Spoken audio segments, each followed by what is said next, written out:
She's a fun, smart, artistic, very intelligent little girl. I mean, it didn't start that way, but that's who she is now. Autism. Isabella got diagnosed at age 4.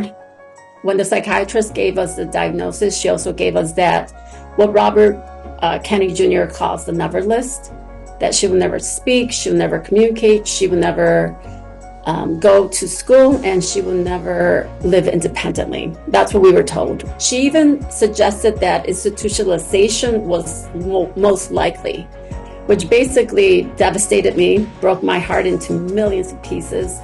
And also they took away the dream I had for Isabella. I was frustrated because I went there with hope. I basically took that grief and took that pain and made it into a purpose. And my purpose was, what can I do to help Isabella live a more productive life? I received that limiting diagnosis. I just went to work.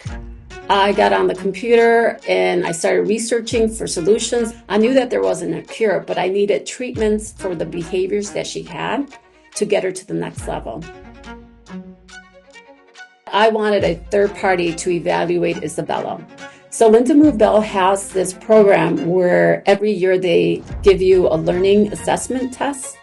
And so Isabella has been taking that since she was like 5 or 6 years old. So every year before we start school, she goes to Lindamood-Bell and she gets that whole learning assessment test. And so when we did that assessment last year, we saw that she continues to improve in so many areas, but her comprehension was lacking and she was stuck. And that's where the little alarm bell went out. I automatically thought, well, that's autism. How can anyone change, or can they change comprehension in an autistic kid? I was skeptical. Lindamood-Bell didn't just evaluate Isabella. I love that they gave me a solution where no one else did, right? They're like, hey, listen, we can help her. Here is a study University of Alabama Medical Center is doing with us. And it's utilizing the Visualizing and Verbalizing program that Lindamood offers. Even though I was skeptical, I didn't believe that a program like that can actually help an autistic mind. I took the leap of faith again, and I applied for the research study, and we got accepted. I saw her feel just frustrated with reading a simple story at the very beginning, and through the middle of the program, I saw the demeanor change. She was happier. She was asking questions. She was smiling. She was interacting. And towards the end, a completely different child.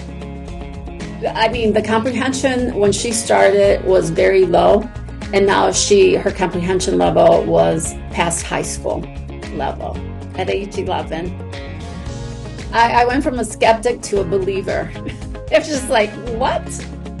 That never list became, I crossed the word never from that list and I put will. And I took that and I'm like, she's going to speak, she's going to communicate, she's going to go to college, and she will be independent. Isabella and I have proven that autism is not a life sentence. There's no cure for autism, but there's treatments, there's resources, and there's therapies that obviously can take an autistic child from like not being capable of something to living a fulfilling and productive life.